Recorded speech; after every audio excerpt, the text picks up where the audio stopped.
friends. Oh my gosh.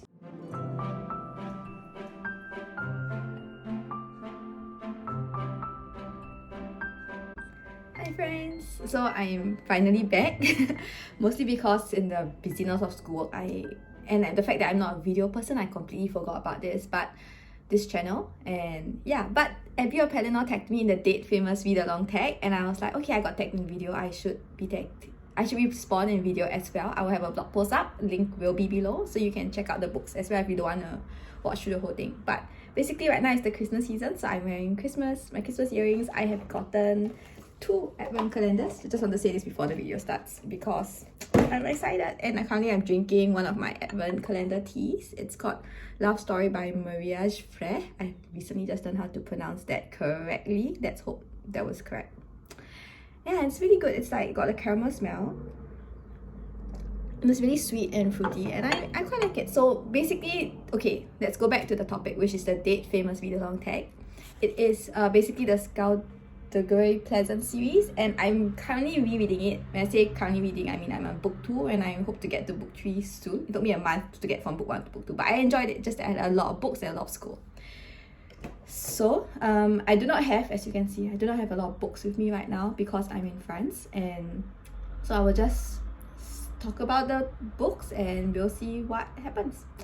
Okay, so first, the book Valkyrie Kane, a book featuring an anti-hero or an unlikable female protagonist. This was difficult because I tend to choose books where I like the protagonist or I can at least empathize with them, but I thought about it and I think the Nakano Thrift Shop would be one, mostly because the protagonist, she's a bit forgettable and mostly she doesn't do much. She's a bit meh. So she's not unlikable or anti-heroine, but I just wasn't very fond of her.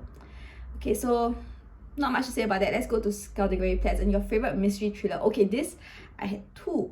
One was the Tokyo Zodiac Murders, which was so good. It's basically like, it starts with something that might be, it sounds a bit like a true story when it starts, like fake news articles where there's this artist who dismembers like 7 of his daughters and like takes one body part from each of them to create the perfect woman, and then he dies first, and then his murderous plan, which is in the letter he wrote, actually happens. So it's like, how did he kill them from the grave? And then that's like the murders that are going to be solved. So I really liked that one. It was very interesting. The mystery was very tight, not say very tight, it was very well paced, and I just enjoyed it. It's the Mitarai Tante series as well, which I genuinely enjoy. And the other one that was a more thriller is called The Wife Stalker by Liv Constantine, and I remember I loved this so much I recommended it to a friend, and she also could not stop reading. It's about this woman, she marries this guy who had a wife, and there's another woman who's not very happy. So who is the wife stalking who? There's a twist. I will not review it, but I really enjoyed it. I could not put that book down. Okay, then we have China's Sorrows, which is a beautiful yet intimidating read. Okay, for me this would be Once Iron Girls, which was on my to-be-read list for a really long time, and I was a bit worried because it's like Chinese essays. It's translated in English of course, but it's by Chinese feminist writers, and the format is not something that's very familiar to me, but the language, like the translation, was a really good job. I loved it so much. It really speaks, I think, to the balance you have between being able to be published in China and also expressing your true feelings, and the state of how women's writing has just been looked down for so long. So this was something that, it's so beautiful. It was intimidating to me, but I highly recommend it. Then we have Tennis Flow, a book with great fight scenes. I could not really think of this. The fight scenes are not things that stick with me, but I really like the competition scene in Gods of Jade and Shadow where they race through the underworld. Not completely fighting, but I guess there's enough action to qualify. Maybe. Okay, let's go next one to Ghastly Bespoke, a well-written book. I have 2 for this as well. There's Hamnet by Maggie O'Farrell. Such beautiful writing. I just adored it. It could be like, it's so lyrical and it could feel overblown, but no, just gorgeous. Like honestly, I just think of beautiful books is that. And the other one was one I read recently, would be Rebecca by Daphne du Maurier. I think the way she just evokes the gothic feeling is just incredible, and yeah, it's another beautiful reading book. Like, both of them are beautiful in different ways. Would highly recommend it to both of them, honestly. And then next we have Varian Scrapgate, a book that missed the mark, and it took a while, but I settled on The Dark King by William Ritter, which is the last book in the Jacobi series. And the thing is, I really loved the first few books, and I thought they were very fun, quirky mysteries with magic. And The Dark King was supposed to be this like huge lead up to the ending, the huge ending, But there were like 3 huge issues. Like I thought the romance, which suddenly got very rushed into this one book, I didn't find it convincing. The fact that like one of the sub characters' family just became a huge main plot, I was like, wait, what? When did this happen? And I don't know, I felt like some of the things that happened, like it wasn't the main plot per se, but all the little plot, like the mayor, which has always been unconvinced about magic, suddenly goes into this anti-magic crusade, and I was like, yeah, that's a huge 180 that I was never fully convinced of. So I felt like the book was very overwhelming, and there are a lot of characters that suddenly you didn't know that, because the mystery seemed very individual, and they just suddenly all come back and like, okay, some are fun, some I remember, some I don't. So it wasn't a really fun ending for me. It was like, okay, wait, what's going on? I don't feel convinced by this. I don't get this, and I think it's the small things in the end that let me down. So it just missed the mark, but the main plot itself was fine. Okay, we have 2 more left to go. Let me just drink some tea. Fletcher read, okay, I actually don't know this character yet. I don't think I've read him. A book with lots of settings. I couldn't think of one book. I thought of the Discord series. There's the Witches, there's the Watch, there is the Witches, Watch, Wizards, the Unseen Academy, there is the Making Money, the Bankers. So like there's a bunch of different people, a bunch of different like sub-series within this. I really love it.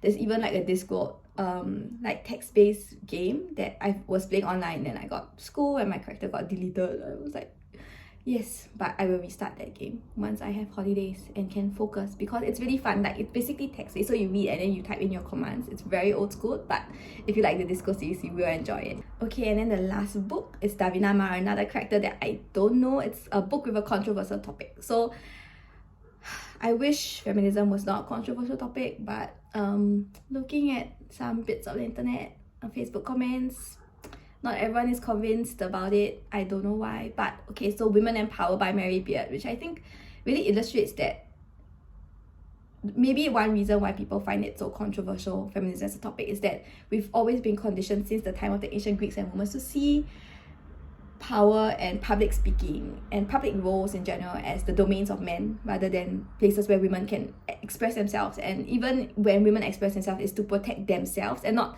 just as because I can speak up for others as a general thing. So kind of sad, a bit infuriating. I mean, it kind of, I think, echoes in different places. Like once Iron Girls, you do see that literary forms were very male, especially the essays, and the way when women wrote, they were like, oh no, it's a trivial thing. And I was like, yeah, so it happens in ancient Greek, happened in China as well. I think pretty much women's rights still is fairly controversial, so I would put that book in. And you know, we also have Invisible Women as a runner-up, which is basically about how, looking at the data, women are just being neglected from planning, like urban planning. Like women take more public transport, yet it's not as well done because more men drive.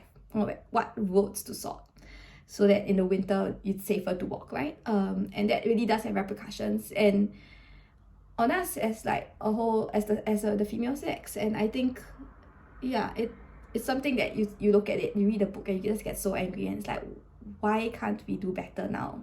And we still haven't.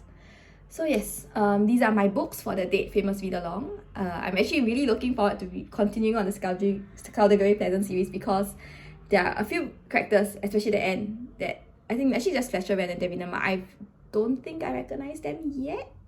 So I'm looking forward to reading the books and getting to know them. And I probably won't be making a video anytime soon. Like, I know I'm doing Advent Tea, but that's on Instagram stories basically. So I guess I will see you guys around until the next time I'm prompted to make a video. So goodbye.